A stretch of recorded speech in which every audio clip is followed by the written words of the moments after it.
Cook with கோமாளியோட ஃபைனல்ஸ்க்கு Ashwin, கனி, பாபா பாஸ்கர் இவங்க 3 பேர் போயிருக்காங்க.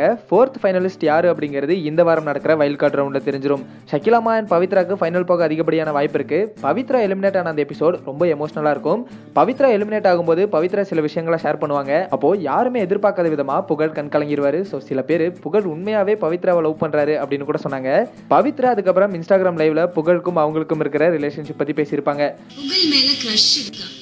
புகழ் மேல யாருக்கு தான் கிரஷ் இல்லை? புகழ் மாதிரி சிரிக்க வச்சுட்டே இருக்கிற ஒரு ஆள்லாம் இருந்தா யாருக்கு இருந்தாலும் கிரஷ் இருக்குமே. புகழ் மேல யாருக்கு தான் கிரஷ் இருக்காது அப்படின்னு சொல்லியிருந்தாங்க. இதுக்கு இப்போ புகழ் பதில் சொல்லியிருக்காரு. ஒரு பேஜ்ல போட்ட போஸ்ட்டை ஷேர் பண்ணியிருந்தாரு. அந்த போஸ்ட்ல பவிய புகழை நான் லவ் பண்றாரா அப்படின்னு ஃபேன் ஒருத்தர் கேட்டிருக்காரு. அதுக்கு அந்த பேஜ் அட்மின் நோ அவங்க குட் ஃப்ரெண்ட்ஸ் அப்படின்னு ரிப்ளை பண்ணியிருக்காரு. அதை புகழ் ஷேர் பண்ணி புகழ் அண்ட் பவித்ரா ஒன்லி ஃப்ரெண்ட்ஸ் தாங்க, லவ் எல்லாம் பண்ணல அப்படின்னு ரூமர்ஸ் எல்லாத்துக்கும் ஃபுல் ஸ்டாப் வச்சிட்டாரு. இது ஒரு சைடு இருக்க சாம் விஷால் மார்ட் சிங்கிள் செட்ல சில்மிஷம் சிவாவோட பர்த்டே செலிப்ரேட் பண்ணியிருக்காரு. ஓகே சில்மிஷம் சிவாக்கு வந்து இன்னைக்கு birthday. Happy birthday to you.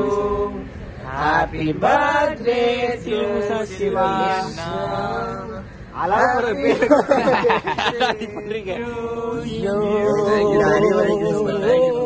எதுக்கு பாடுறோம்? நீங்க எனக்கு ட்ரீட் பண்ணீங்க ஒரே காரணம். வெளியில இருக்க எல்லாருக்கும் சொல்லிட்டேன்.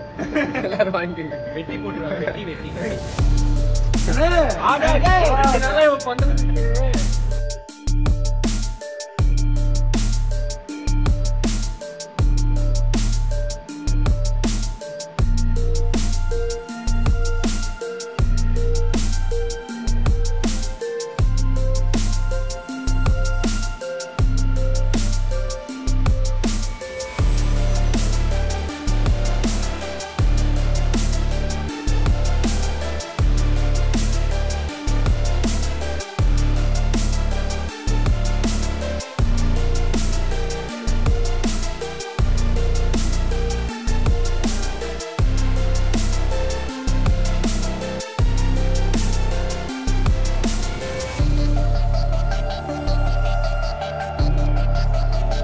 ரெண்டாக் சார்பா சில்மிஷம் சிவாக்கு பர்த்டே விஷயத்தை சொல்லிக்கிறோம். இந்த வீடியோ பத்தின உங்களோட கருத்துக்களை கீழே இருக்கிற கமெண்ட் பாக்ஸ் மூலமா கூட ஷேர் பண்ணுங்க. அண்ட் இந்த மாதிரி அப்டேட்ஸ்க்கு ரெண்டாக் சேனலை சப்ஸ்கிரைப் பண்ணுங்க.